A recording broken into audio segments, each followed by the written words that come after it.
I never thought a single trip could change my life. But when I set foot in Africa, I had no idea what was waiting for me. I came here as a photographer, eager to capture the raw beauty of the land, the people, the culture.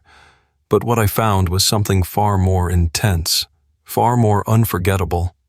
Him, a man unlike anyone I had ever met. Tall, muscular, powerful, yet gentle. His presence was magnetic, his voice deep, his gaze piercing. He came from a world so different from mine, and yet I couldn't stay away. What started as fascination soon became something deeper, something dangerous, something I wasn't ready for. And when he finally showed me his greatest gift, my life changed forever. This is my story. Before we begin, make sure to subscribe to the channel, like this video, and turn on notifications. Your support helps us bring you more intense and captivating stories like this one. The sun burned high in the sky as I stepped onto the dry red earth of the African savanna.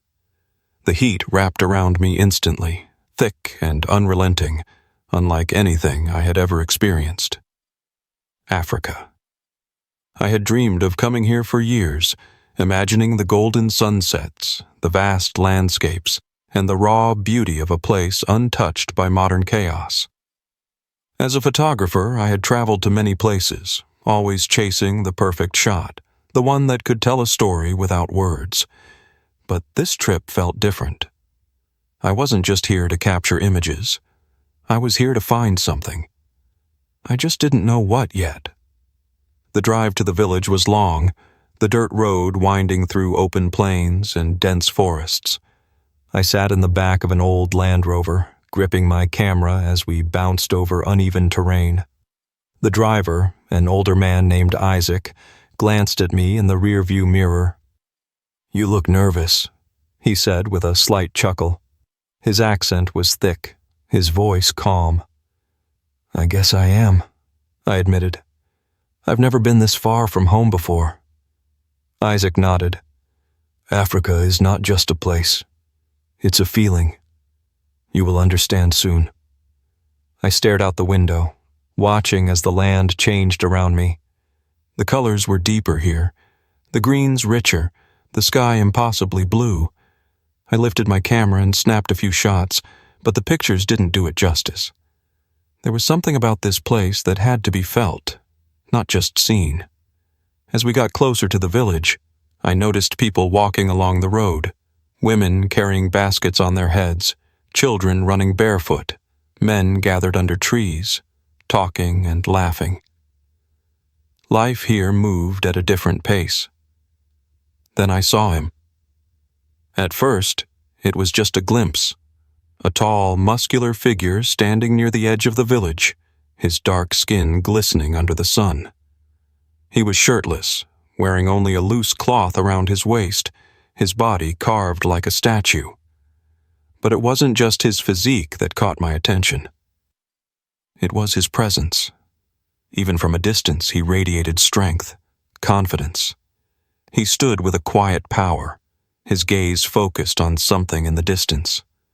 My fingers instinctively reached for my camera, but before I could lift it, he turned, and our eyes met. My breath hitched. His stare was intense, unwavering. He didn't look away, didn't shy from my presence like some of the others had. He studied me. I quickly lowered my camera, my pulse quickening. Isaac chuckled again. "Ah, I see you have noticed him." "Who is he?" I asked, trying to keep my voice steady. "His name is Kojo," Isaac said. "He is one of the strongest men in the village, a hunter, a leader. Many respect him." Kojo. The name echoed in my mind as we pulled into the village, the scent of burning wood and fresh earth filling my lungs. Children ran up to greet us, smiling and laughing. Women offered me food, their kindness immediate and overwhelming, but I barely noticed any of it. I could still feel Kojo's gaze on me. I turned my head slightly, searching for him again. He was still there, standing in the same spot. But now, there was something different about his expression. Curiosity. He was watching me, the same way I had watched him.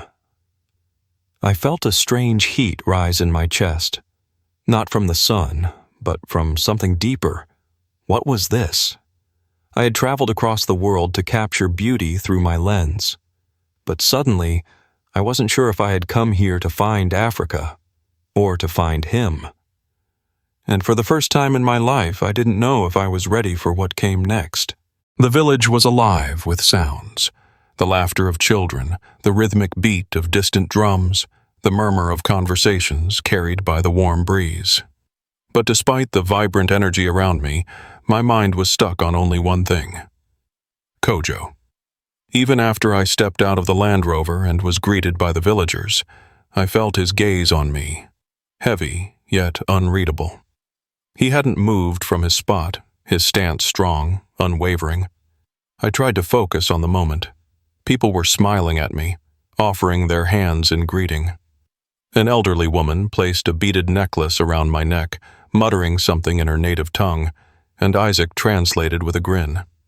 "She says you have a kind spirit, that you will see things others do not." I nodded, touched by the gesture, but I still felt distracted. I turned slightly, searching for him, but Kojo was gone. My chest tightened in disappointment. Why did that bother me? I was here to work, to capture the beauty of this place, not to chase the feeling that had ignited inside me the moment our eyes met. "Come," Isaac said, placing a hand on my shoulder. "You should rest before the sun sets. Tomorrow, you will explore." I followed him to a small hut prepared for me, its walls made of clay and its roof thatched with dried grass. Inside, a simple cot and a wooden table were the only furnishings. It was modest, but welcoming. "You are safe here," Isaac assured me before stepping outside, leaving me alone with my thoughts. I set my camera bag down and exhaled slowly. My heart was still beating too fast. I had met many people in my travels, but none had unsettled me like Kojo had. It wasn't just his looks, though God, he was beautiful. It was his energy, the way he stood still in a world that never stopped moving. I sat on the cot, rubbing the back of my neck. Maybe I was just tired. Maybe the intensity of the journey was messing with my head. Maybe, but deep down, I knew better. The next morning, I set out early with my camera in hand, walking through the village as the sun rose over the horizon. The golden light painted everything in warm hues: the earthy huts, the red clay roads, the faces of the people starting their day. I snapped pictures as I moved, capturing details: the delicate hands of a woman weaving a basket, the playful grins of two boys racing barefoot, the careful way an elder prepared herbs. And then I saw him again. Kojo stood near a group of men, engaged in conversation. His body was even more impressive in the morning light, his skin glistening, his muscles defined beneath the cloth wrapped around his waist. I swallowed hard, forcing myself to lift my camera. I adjusted the focus and raised the lens to my eye. And suddenly, he turned. I froze. Kojo's eyes locked onto mine again, catching me in the act.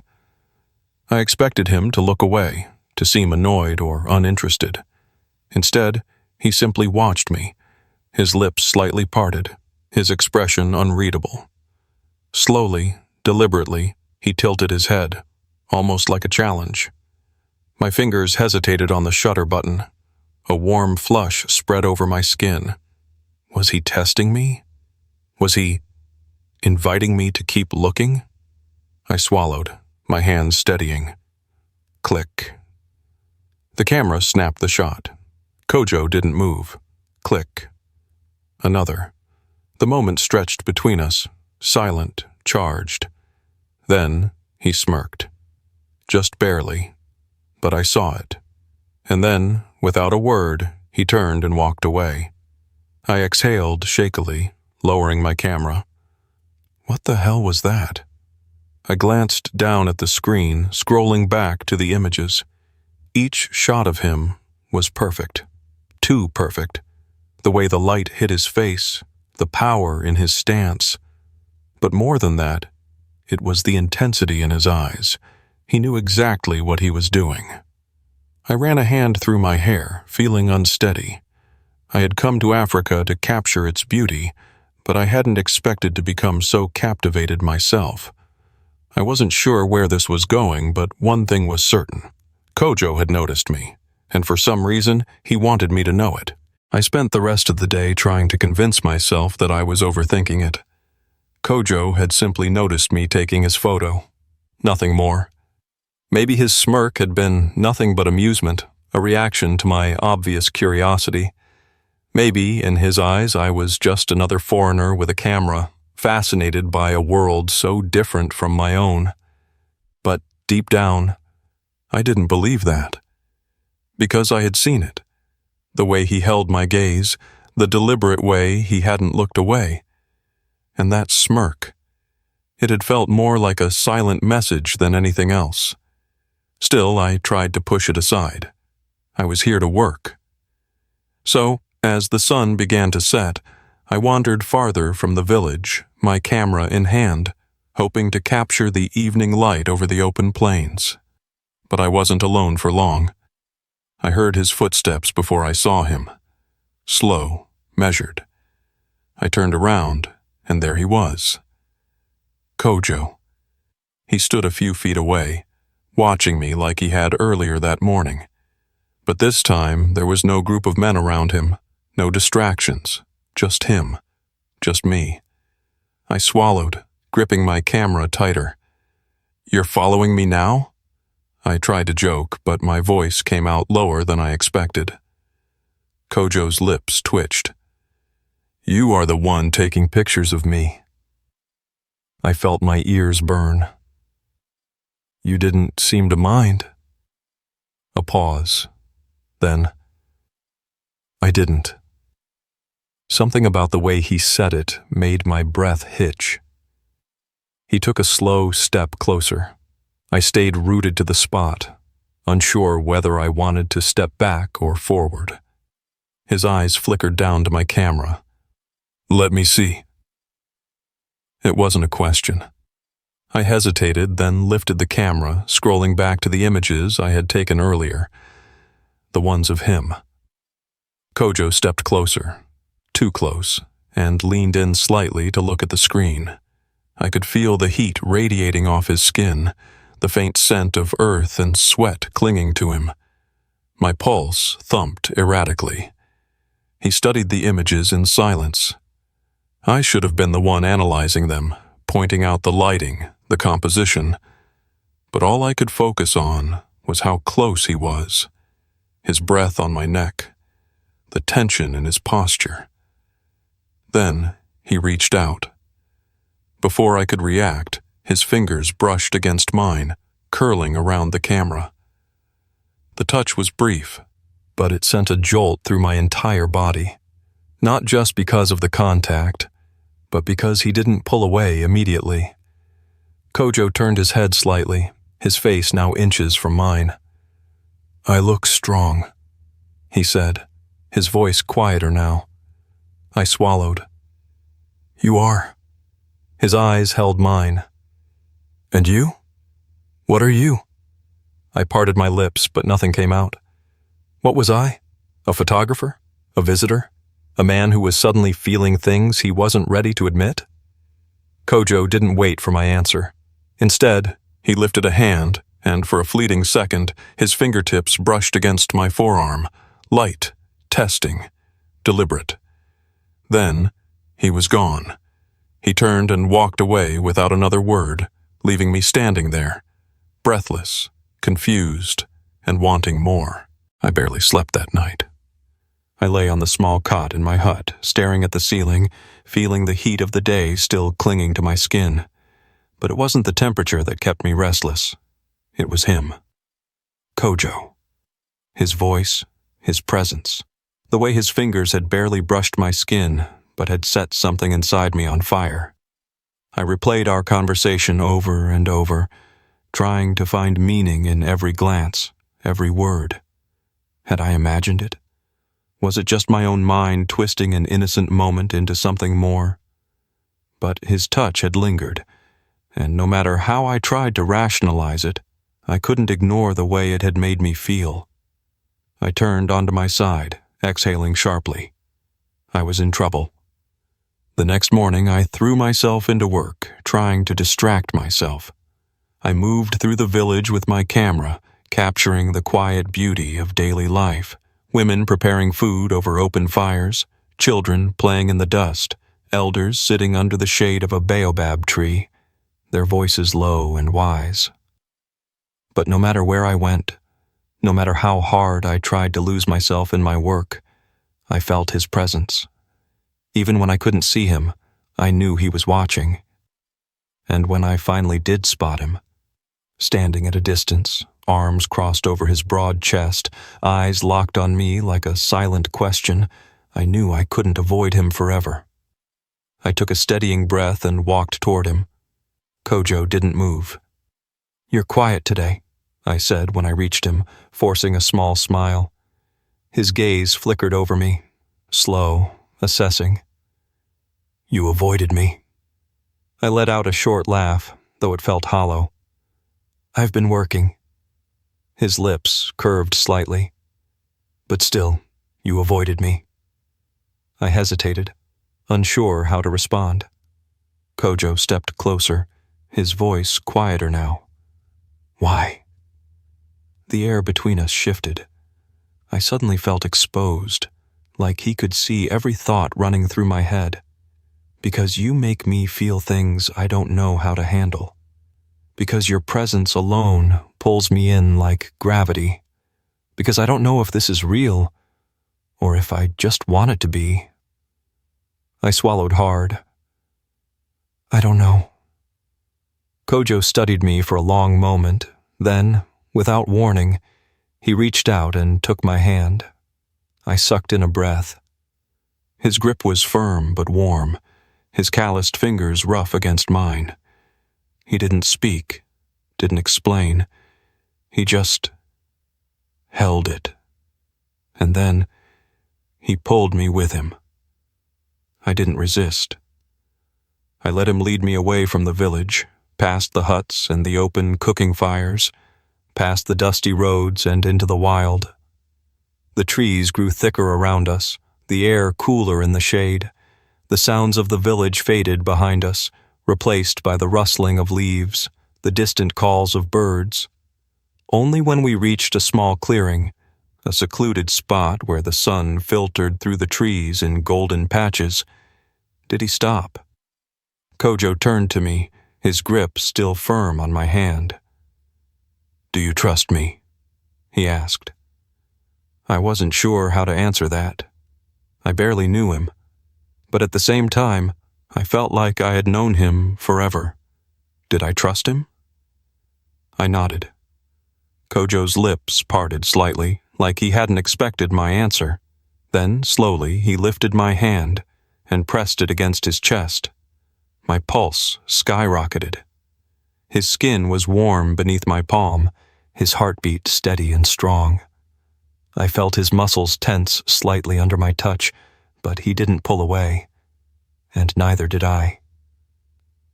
"This is me," he said, his voice lower now, almost a whisper. "No words, no games, just me."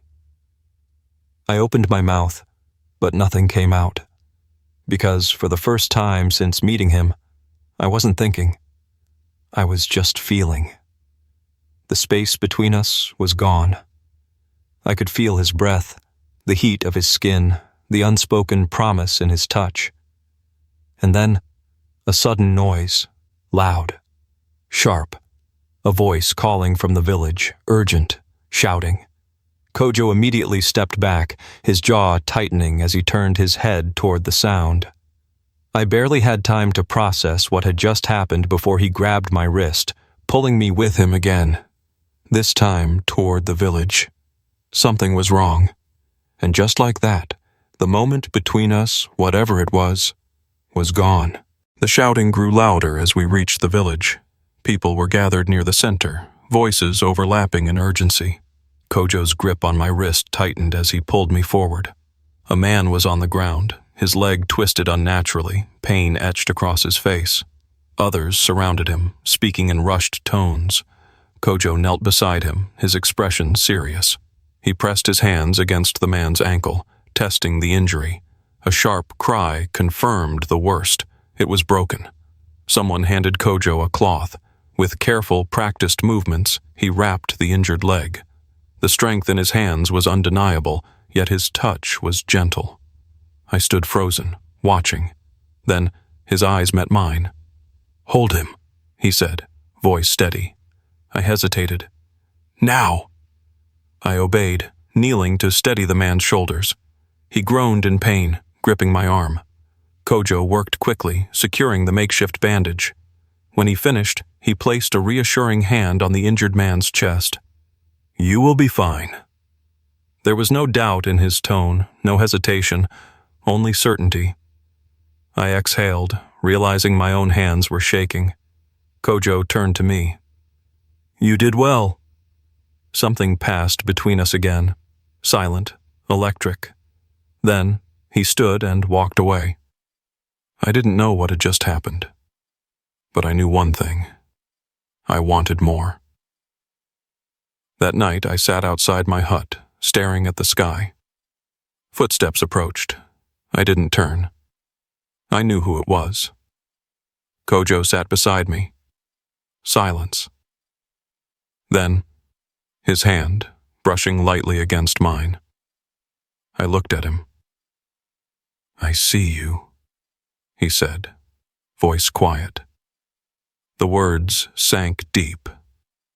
So did the way his fingers curled just slightly over mine. I swallowed. I didn't pull away. Neither did he. The night stretched around us. Something had changed, and for the first time I wasn't afraid of it.